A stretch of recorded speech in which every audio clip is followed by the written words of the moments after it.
Selamat malam, baik, perkenalkan nama saya Peter Nadinapang, NIM 2003030084, kelas C, semester 2, jurusan Sosiologi, Fakultas Ilmu Sosial dan Ilmu Politik, Universitas Nusa Kupang, 2021.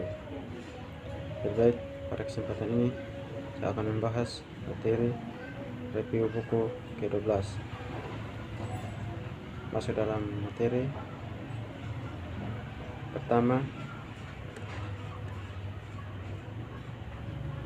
komunikasi di persimpangan, pembangunan diplomasi publik, soft power. Tujuan dari ini adalah untuk mengembangkan landasan teori bagi Underwater terdiri persimpangan antara diplomasi publik dan pembangunan komunikasi DEFCOM. Kedua bidang tersebut melibatkan teori pengaruh atas perubahan sosial di luar negeri. Apakah perubahan ini attitudinal, perilaku, atau sosiopolitik? Keduanya melibatkan transfer sukarela, sumber daya, misalnya uang, pengetahuan, teknologi, dari seorang aktor, memotivasi tujuan atau agenda tertentu kepada kelompok atau organisasi untuk negara asing. Keduanya berupaya untuk merangsang dan memberikan hasil kebijakan dan yang ingin melalui masyarakat sipil dan sektor swasta yang aktif, dan keduanya pada akhirnya mendukung apa yang diyakini mewakili kebaikan bersama. Keduanya adalah strategi terencana dan disengaja. Selanjutnya, baik DEFCOM maupun PD bisa dibilang diposisikan sebagai alat kekuatan lunak. Berikutnya, bisnis branding bilateral. Misi dari investasi pembangunan global adalah untuk menguntungkan donor dan komunitas penerima melalui perubahan sosial yang strategis dan konstruktif. Masyarakat penerima berharap untuk meningkatkan kondisi sosial dan politik, sementara komunitas donor berharap untuk diakui dan dihargai untuk lokasi sumber daya mereka.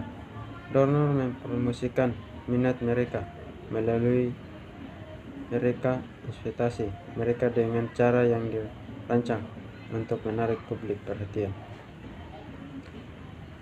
Argumen ini dibangun di atas Pamen dalam kurun 2016, artikulasi bangsa banding sebagai cara untuk menggunakan soft power melalui bantuan yang dipublikasikan.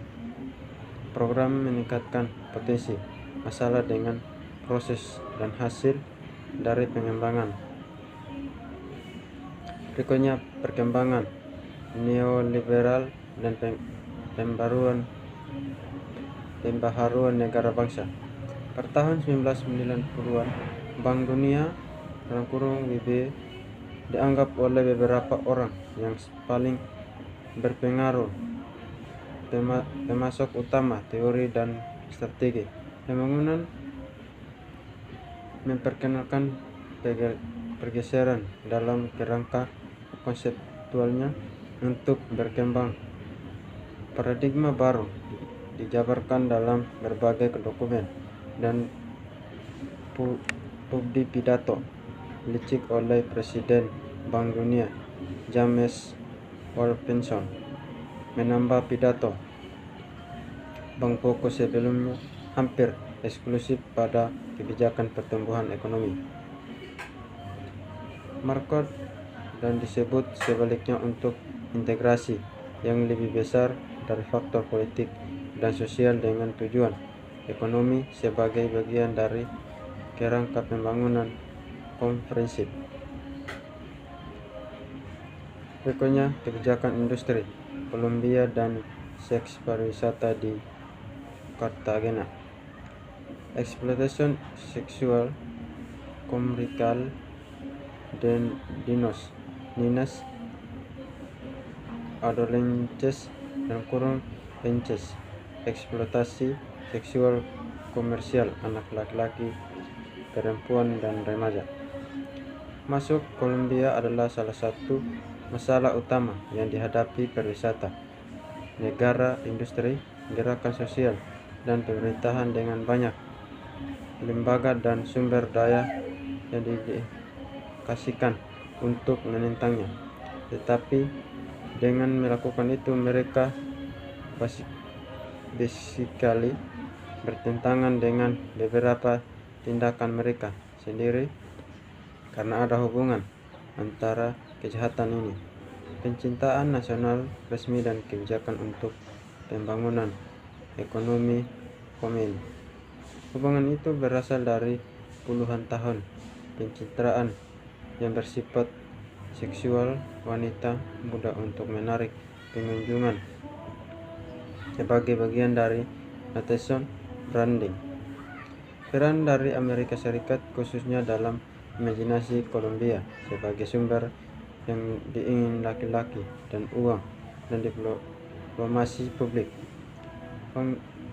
Washington dan antara militer ventilasi di wilayah tersebut, campuran gaya dan ketegangan ini membuat negara situs kunci dalam krisis global yang diciptakan oleh keinginan Maskulin melakukan pemerkosaan menurut undang-undang. Berikutnya, ekonomi formal, diplomasi, pencitraan nasional yang seksual, dan upaya untuk mendinamisasikan industri pariwisata bangsa melalui rebranding, melakukan sinkronisasi dalam sebuah tidak disengaja tetapi jauh dari kebetulan. Misoginis cocktail eksploitatif, kampanye promosi dan perdagangan seks anak, campuran menjijikan ini turut membutuhkan kritik dan reformasi. Untuk sementara, ketidaksetaraan struktural dan dampak destruktif diakui secara luas. Bisker dan Blatter 2017, Rowing dan Fers dan Oliveira. Banyak analisis dan orang-orang di kekuatan mitologi cara terus mengabdikan manfaat Bizantium. Kami fokus pada kota Cartagena dan India di pesisir Karibia, tujuan wisata utama Kolombia, dan situs eksploitasi seksualitas serta tokoh kunci dalam sejarah, simbolisme, dan diplomasi. Sekian dan terima kasih. Mohon maaf kalau kekurangan dalam penjelasan saya.